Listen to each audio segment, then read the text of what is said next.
how the game is. That's how the NBA is, especially after game on TV, everybody's watching, and it's a huge controversy at the end of the games. They want to cover their ass. So.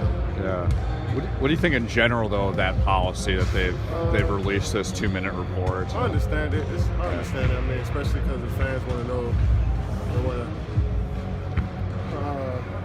want to get confirmation on what they thought happened during the game. So I understand what it's about. But that doesn't change the outcome. That doesn't change what happened throughout the rest of the game. It's more than just 2 minutes into a basketball game. But I can see why they made those calls. Came up with that report. I understand. It's a physical game. They might miss. They can miss some calls late in the game. So I understand, but I don't think that changes the outcome or changes how both teams view, that game. You watch much Donovan Mitchell this year? Yeah, I got to watch him a couple times. He's young and explosive, man. And he got confidence. Explosive, man. And he got confidence. When you get the green light, he got confidence. You can kind of make mistakes on the fly.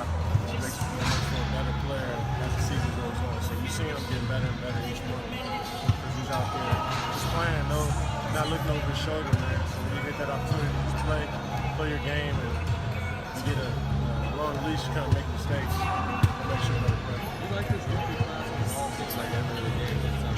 Rookie that's coming in. Yeah, it's a young league. I feel like all those guys probably played against each other in high school, college. Now most of them are rookies in the league, or second, third year players in the league. So I feel like all of the young guys that kind of grew up within the AAU system and playing in college, they know each other. So it's making them more comfortable when they come into the league, more young teams. How do you want this Utah team to be? Last night, trying to get back on the right track. What do you think about the Utah team? Man, they're missing Gobert, who's their face, I think. Well, Mitchell went down with Gobert. It's kind of brain on defense. So they're definitely missing him. They play extremely hard. I love Coach Quinn and how he gets those guys to play with movement and pace. Well, not as much pace, but the ball moves a lot. It's not like they're zooming up and down the court, but the ball moves a lot. It's physical. So they got a bunch of wings that can score. So, I think it's a matter of continuing to just every single game just figure out what they want to do out there. And I think they're still learning. Especially with the guys Donovan Mitchell, the way you score. It's taking some time to kind of figure out the NBA game. What is this time like around the league? Wondering if some of your teammates will be leaving, or what kind of big moves might be coming? I don't even think anybody here is worried about that. I really haven't been thinking about it. I feel like everybody here is here to stay. I don't have any. I don't get into the front office stuff, so I don't really know what's going on. But I feel like just when the mood, everybody will be here. Hopefully that's so. We'll see what happens. Around this time in the league, anything can happen. It's business too, so it's more business than basketball. That feels like that's more important sometimes. So teams are gonna make moves. They're gonna try to strengthen their teams and try to dethrone us off the being the champs. And that's what's exciting about the NBA. It's exciting about basketball. There's so many different moves that can be made. On that note, Kevin, what's your sense of the pulse of guys that have had to deal with just fluctuating roles and that sort of thing in minutes this year? What's kind of your read on how they've handled all that? I mean, they handle it like pros. You can tell the mental toughness because it's hard, man, not knowing what you're supposed to, how many minutes you're gonna play or when you're gonna play sometimes. And I think that's just the beauty of being on a great team is that coach could use everybody. And I think throughout the whole season, everybody feels like they're part of something special. So it might be an Army game or a Pat game or a Long game or JaVale. But I think throughout the whole year, coach does a great job of just making everybody feel like they're part of the group no matter what, even if they're playing or not. So I think they're handling it well, just know the big picture. And it's just fun every day. So I don't think anybody's really thinking about all that other stuff. I think it makes them play harder. What do you think about West? I mean, DeRozan's been killing. Yeah, that won us the game. That won us the game. He did a great job on DeRozan. So, I don't think he had double figures. That won us the game tonight. Dennis, I might ask you this already, but Rick is very praiseful of you post-game, talking about the way you attack and setting the tone. Maybe you don't have the statistical line that you want, but when you hear him that excited about the way you attacked? What's your reaction? I got a perfect statistical lineup. We won the game.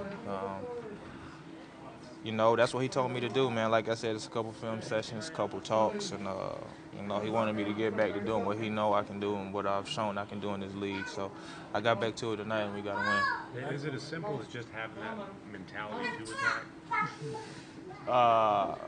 It's a lot of things that go into it. There's a lot of things that go into it. Me and him, we figured it out. We put our minds together and figured it out. How much do you feel like if you attack like that, you're going to start to get some of those foul calls? I hope, man. I'm taking all these falls and getting scratches and whatnot. I don't think my girl like all these scratches too much, so they're gonna have to reward me for it. I don't think the officials will feel a lot of sympathy there. You said what? I don't think the officials will feel a lot of sympathy there. And they probably won't, man. It's all good though. They ain't gonna stop nothing. It's gonna be the same thing. Keep attacking. What did that do for you guys to see that how Wes was guarding DeRozan? You talked about giving your team a lift by your attack. How about that defense? What does that do for the team? It propelled us. Like I said, I think that's the reason we won the game. He did a great job on him, one of the best scorers in the league. So, him shutting him down, that gave our team a boost on defense. It let me get out on the break offensively, so that helped out a lot. Hey, Dennis, what do you think about Maxey these last couple of games? He's been more of like a roller and less of a jump shooter. It seems like he's going to the basket more, looking for those lob passes. What does that do for the offense whenever he's out there with Dirk, who's obviously not going to be rolling as much? He's just versatile. Cause today he was catching a lot of catch and shoot attempts. He was knocking them in. So he can attack you in different ways. That's really good that we have him out there along with Dirk. So even defensively, he can test every shot, plays super hard. So finding him on the road has been great, and I think it opened up his jump shot more.